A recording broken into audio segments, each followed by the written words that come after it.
नमस्कार दोस्तों। आज हम आपके लिए लाए हैं हिंदी व्याकरण से एक महत्वपूर्ण टॉपिक जिसका नाम है वाक्य। दोस्तों, लगभग सभी परीक्षाओं में वाक्य से संबंधित प्रश्न हमेशा ही पूछे जाते हैं। इस टॉपिक से एग्जामिनर आपको एक वाक्य दे देगा जिसमें वह आपसे पूछेगा कि यह वाक्य निम्नलिखित में से कौन सा है। तो चलिए शुरुआत करते हैं आज का वीडियो। सबसे पहले आप हेडिंग डाल लीजिए, वाक्य कितने प्रकार के होते हैं। तो वाक्य अर्थ के आधार पर 8 प्रकार के होते हैं। दोस्तों, एक स्टार बनाकर आप यह भी लिख लीजिए कि रचना के आधार पर वाक्य 3 प्रकार के होते हैं। आज हम पढ़ने वाले हैं अर्थ के आधार पर। तो अर्थ के आधार पर वाक्य होते हैं 8 प्रकार के, जिसमें पहला है विधानवाचक वाक्य, निषेधवाचक वाक्य, प्रश्नवाचक वाक्य, संदेहवाचक वाक्य, संकेतवाचक वाक्य, इच्छावाचक वाक्य, आज्ञावाचक वाक्य और विस्मयादिवाचक वाक्य। अब हम इनको एक एक करके जान लेते हैं। विधानवाचक वाक्य, जिस वाक्य से किसी काम होने या करने का बोध हो उसे विधानवाचक वाक्य कहते हैं। जैसे रमा खेल रही है, रमा खेल रही है, तो इस वाक्य में सिर्फ रमा के बारे में पता चल रहा है कि रमा खेल रही है। जिस वाक्य में सिर्फ सामान्य जानकारी बताई जाए, केवल ऊपरी ऊपरी जानकारी बताई जाए, वहां पर विधानवाचक वाक्य होता है। जैसे भारत की राजधानी दिल्ली है, तो इस वाक्य से सिर्फ ये पता चल रहा है कि भारत की राजधानी दिल्ली है।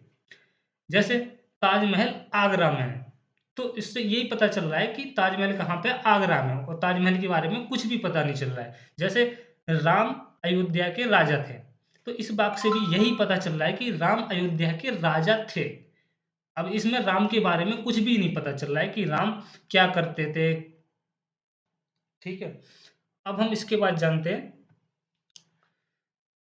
निषेधवाचक वाक्य। जिस वाक्य में क्रिया ना करने या ना होने का बोध हो उसे निषेधवाचक वाक्य कहते हैं। जैसे बाहर जाना मना है, बाहर जाना मना है। निषेधवाचक वाक्य में दोस्तों हमेशा ही नहीं का प्रयोग किया जाता है, यानी नकारात्मक वाक्य होते हैं सभी निषेधात्मक वाक्य। जैसे राम आज स्कूल नहीं जाएगा, तो यहाँ पर नहीं का प्रयोग हो रहा है। बिजली कल तक नहीं आएगी, यहाँ भी नहीं का प्रयोग हो रहा है। तो इसकी ट्रिक यही कि जिन वाक्यों जो वाक्य नकारात्मक वाक्य होते हैं या जिनमें नहीं का प्रयोग किया जाता है वो सभी निषेधवाचक वाक्य होते हैं। प्रश्नवाचक वाक्य, जिस वाक्य में प्रश्न का बोध हो उसे प्रश्नवाचक वाक्य कहते हैं। जैसे तुम क्या कर रहे हो, तो इसमें पूछ रहा है कि तुम क्या कर रहे हो, इसमें क्या का प्रयोग किया जा रहा था, क्या किया जा रहा है। तो दोस्तों, जिन वाक्यों में कब, कहाँ, कैसे, क्यों का प्रयोग किया जाता है वहां पर प्रश्नवाचक वाक्य होता है। जैसे तुम कहाँ रहते हो, इसमें कहाँ रहते हो पूछ रहा है, प्रश्न कर रहा है कि तुम कहाँ रहते हो। तुम कौन से स्कूल में पढ़ते हो, तो यहाँ कौन से स्कूल में पढ़ते हो, प्रश्न पूछ रहा है कौन से स्कूल में पढ़ते हो, तो यहाँ पर प्रश्नवाचक वाक्य होगा।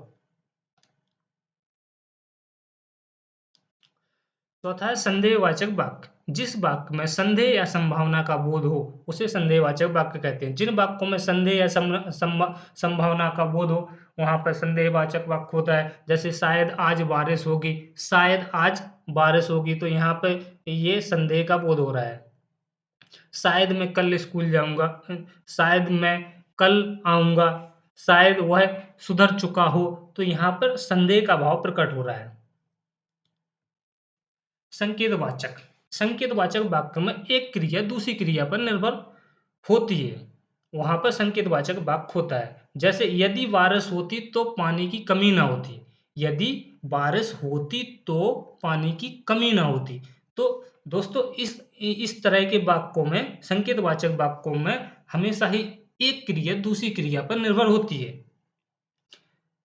इसकी ट्रैक है, इसमें अधिकतर यदि, अगर, तो का प्रयोग किया जाता है। अगर ऐसा होता तो ऐसा नहीं होता या होता, तो इसमें अधिकतर एक क्रिया दूसरी क्रिया पर निर्भर होती है। यदि वर्षा हुई तो कपड़े भीग भीग जाएंगे, समय पर पहुंच जाते तो ट्रेन मिल जाती। इसमें तो का प्रयोग किया जा रहा है, इसमें भी तो का प्रयोग किया जा रहा है, यहाँ भी तो का प्रयोग किया जा रहा है।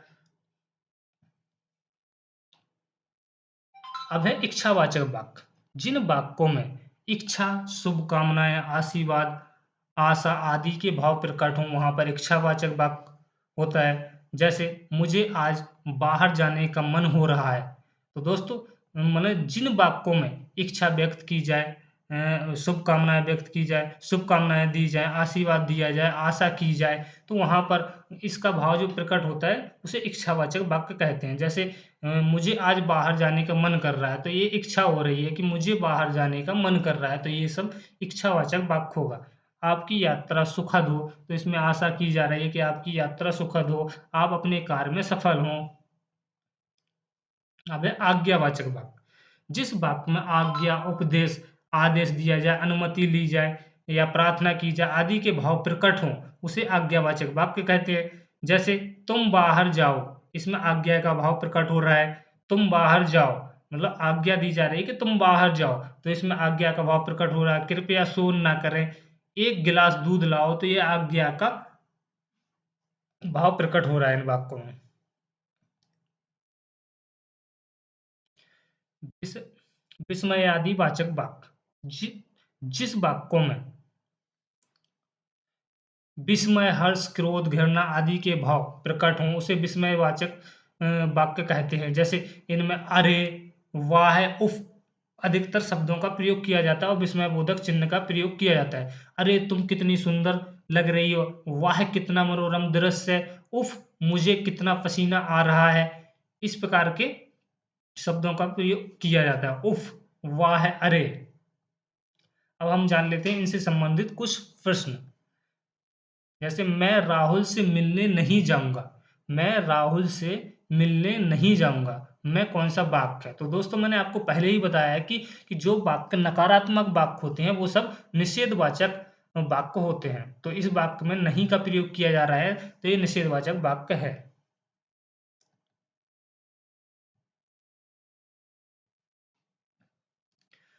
भविष्य में क्या बनना चाहते हो? भविष्य में क्या बनना चाहते हो? मैं कौन-सा वाक्य है? तो इस वाक्य में क्या प्रश्न पूछ रहा है कि क्या बनना चाहते हो? तो मैंने दोस्तों आपको पहले भी बता दिया है कि जिन वाक्यों में क्या, कब, कैसे, कहाँ, क्यों पूछा जाता है वहाँ पर प्रश्नवाचक वाक्य होता है। तो इसका सही उत्तर है सी प्रश्नवाचक वाक्य। ईश्वर करे आप हमेशा खुश रहें। तो दोस्तों इसमें इच्छा व्यक्त की जा रही है कि आप हमेशा खुश रहें, तो इसका सही उत्तर होगा इच्छावाचक वाक्य। चौथा प्रश्न है, अगर तुम कसरत करते तो सेहतमंद रहते, अगर तुम कसरत करते तो सेहतमंद रहते। तो इस वाक्य में एक क्रिया दूसरी क्रिया पर निर्भर है। तो इस प्रकार के वाक्यों में हमेशा ही संकेतवाचक वाक्य होता है। जाओ वहां घूम कर आओ, में कौन सा वाक्य है? जैसा कि इस वाक्य से ही पता चल रहा है कि जाओ आज्ञा दी जा रही है, इसलिए यह आज्ञावाचक वाक्य होगा। इसका सही उत्तर है सी आज्ञावाचक वाक्य। धन्यवाद दोस्तों पूरा वीडियो देखने के लिए।